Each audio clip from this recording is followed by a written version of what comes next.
Shalom sahabat cinta Alkitab, selamat bertemu kembali dalam sahabat cinta Alkitab. Kita akan belajar kitab ketujuh dari perjanjian baru, yaitu kitab 1 Korintus. Mari kita belajar dengan semangat bersama-sama. Penulis 1 Korintus 1 ayat 1 menyatakan Paulus sebagai penulis surat ini. Tanggal penulisan surat ini diperkirakan dituliskan sekitar tahun 55. Tujuan penulisan, Paulus sendiri yang merintis gereja di Korintus beberapa tahun setelah tidak lagi menggembalakan secara langsung gereja Korintus. Paulus mendengar laporan yang tidak baik mengenai jemaat ini, terutama mengenai dosa kesombongan dan percabulan. Saat itu, karunia rohani yang digunakan secara tidak pantas, banyak pengajaran yang salah mengenai doktrin utama dalam kekristenan. Paulus menulis surat pertama kepada jemaat Korintus ini dalam usaha mengembalikan mereka kepada dasar yang semula, Yesus Kristus. Ayat kunci 1 Korintus 3:3, karena kamu masih manusia duniawi, sebab jika di antara kamu ada iri hati dan perselisihan, bukankah hal itu menunjukkan bahwa kamu manusia duniawi dan bahwa kamu hidup secara manusiawi? 1 Korintus 6:19-20, atau tidak tahukah kamu bahwa tubuhmu adalah bait Roh Kudus diam di dalam kamu, Roh Kudus yang kamu peroleh dari Allah, dan bahwa kamu bukan milik kamu sendiri, sebab kamu telah dibeli dan harganya telah lunas dibayar. Karena itu muliakanlah Allah dengan tubuhmu. 1 Korintus 10 ayat 31, aku menjawab, jika engkau makan atau jika engkau minum atau jika engkau melakukan sesuatu yang lain, lakukanlah semuanya itu untuk kemuliaan Allah. 1 Korintus 12 ayat 7, tetapi kepada tiap-tiap orang dikaruniakan penyataan roh untuk kepentingan bersama. 1 Korintus 13:4-7, kasih itu sabar, kasih itu murah hati, ia tidak cemburu, ia tidak memegahkan diri dan tidak sombong, ia tidak melakukan yang tidak sopan dan tidak mencari keuntungan diri sendiri, ia tidak pemarah dan tidak menyimpan kesalahan orang lain, ia tidak bersuka cita karena ketidakadilan, tetapi karena kebenaran. Rangkuman, jemaat Korintus saat itu terpecah-pecah. Mereka terkotak-kotak ke beberapa kelompok yang hanya bersedia tunduk kepada pemimpin tertentu. Paulus menasihati jemaat Korintus untuk bersatu kembali sebagai bentuk pengabdian kepada Kristus.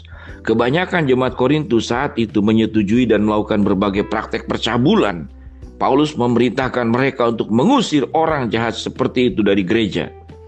Jemaat Korintus juga saling berperkara di pengadilan.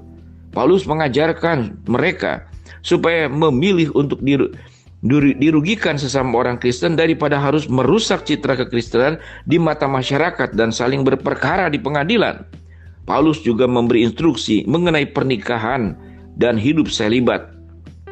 Pasal 7, makanan yang dipersembahkan di kuil, pasal 8 dan 10, kebebasan orang Kristen, pasal 9, tudung kepala bagi perempuan, 1 Korintus 11, perjamuan kudus, 1 Korintus 11, karunia roh, pasal 12-14, dan kebangkitan, pasal 15. Paulus menulis surat ini dengan menjawab pertanyaan dari surat jemaat Korintus yang dikirimkan kepadanya, termasuk juga menyoroti perilaku mereka yang tidak pantas dan pengajaran sesat yang telah mereka terima sebagai kebenaran. Hubungan.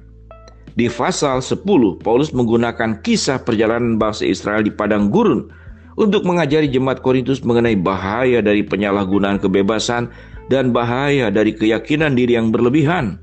Paulus mengingatkan mereka tentang masih minimnya disiplin dari diri mereka. 1 Korintus 9:24-27. Dia menyoroti bangsa Israel yang telah melihat langsung mujizat dan pemeliharaan Allah.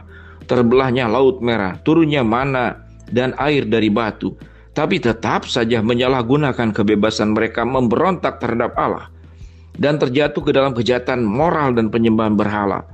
Paulus menyerukan jemaat Korintus untuk belajar dari kesalahan bangsa Israel. Hendaklah mereka menghindari segala jenis percabulan dan hawa nafsu, mencobai Kristus dan bersungut-sungut.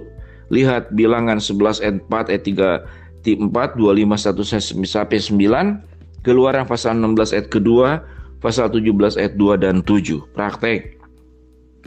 Banyak masalah dan pertanyaan dari jemaat Korintus yang masih terkait dengan gereja hari ini. Gereja masih dilanda perpecahan, kemerosotan moral, dan penggunaan karunia roh yang tidak pada tempatnya. Surat 1 Korintus ini masih sangat relevan ditujukan kepada jemaat hari ini.